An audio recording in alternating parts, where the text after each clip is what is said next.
தலைவரோட நடிப்புல அண்ட் லோகேஷோட டைரக்ஷன்ல வெளிவந்த இந்த கூலி படம் எப்படி இருக்கு அப்படிங்கிறது தான் இந்த வீடியோ மூலமா பார்க்க போறோம். ஒரு வழியா எஃப்டிஎஸ் நம்ம பார்க்க முடியலனாலும் இப்போ இந்த படத்தை பார்த்தாச்சு. வாங்க வீடியோக்குள்ள போலாம். இந்த படத்தோட ட்ரைலர் ரிலீஸ் ஆகும்போது கிட்டத்தட்ட 1000 கோடியை வசூலாகும் அப்படின்னு சொல்லி ஹைப் ஏத்துனாங்க. ஆனா 500 கோடியே கலெக்ஷன் அதை எட்டுமா அப்படிங்கிறது டவுட் தான் போல. ஏகப்பட்ட நெகட்டிவ் ரிவ்யூ போட்டு இந்த படத்துக்கு பொலன்னு பொழந்துகிட்டு இருக்காங்க. படத்தோடைய ஸ்டோரி என்ன அப்படின்னு பார்த்தீங்கன்னா, தலைவருடைய ஃப்ரெண்டாக இருக்கக்கூடியவர் தான் சத்யராஜ். ஆக்டர் சத்யராஜை படம் ஆரம்பத்திலேயே வந்து கொலை பண்ணிடுறாங்க. இப்போ அந்த கொலையை யார் பண்ணது, எதுக்காக பண்ணாங்க அப்படின்னு கண்டுபிடிச்சி அவங்கள கொலை பண்ணுறது தான் படத்தோடைய ரிவெஞ்ச் ஸ்டோரி அப்படின்னு சொல்லலாம். ஓகே, படம் முழுக்க இதுதான் கதையா அப்படின்னு நம்ம பார்க்கும்போது இல்லை, இன்டர்வலுக்கு முன்னாடியே இந்த கதை முடிஞ்சிருச்சு. இன்டர்வலுக்கு அப்புறம் வேற ஒரு கதை ஸ்டார்ட் ஆகுது. இதுக்கப்புறம் இந்த படத்தில் ஏகப்பட்ட கேரக்டர் வந்து உள்ள வராங்க. அண்ட் எல்லாருக்குமே ஒரு ஃப்ளாஷ்பேக்கும் கூட வச்சிருக்காங்க. எனக்கு என்னமோ இந்த நெட்வொர்க்கால மட்டும் அவனுங்க பெரிய ஆளான மாதிரி தெரியல. அவனுங்க உள்ளுக்குள்ள வேற ஏதோ ஒன்று பெருசாக பண்ணுறானுங்க சார்.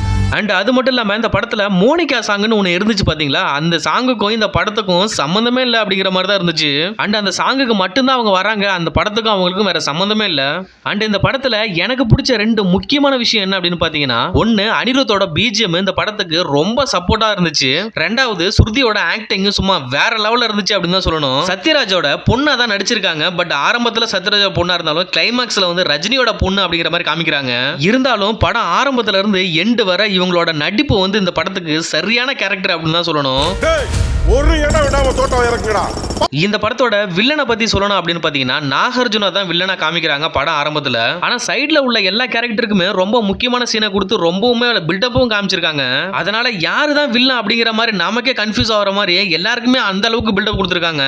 ஓவரால் அந்த படத்தை பத்தி சொல்லணும் அப்படின்னா, ரஜினியோட ரசிகர்களுக்கு வேணா அந்த படம் வந்து தாறுமாறு அப்படின்னு சொல்லலாம். ஆனா எல்லாருக்குமா அப்படின்னு கேட்டீங்கன்னா கொஞ்சம் டவுட் தான். யாரும் இல்லாம தனியா வாழ்ந்து பழகிட்டீங்க.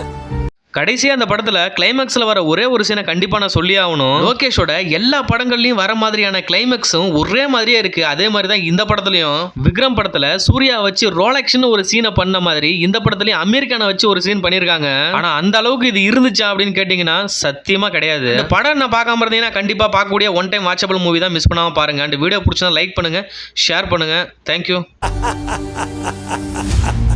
சூப்பர். இந்த தேவா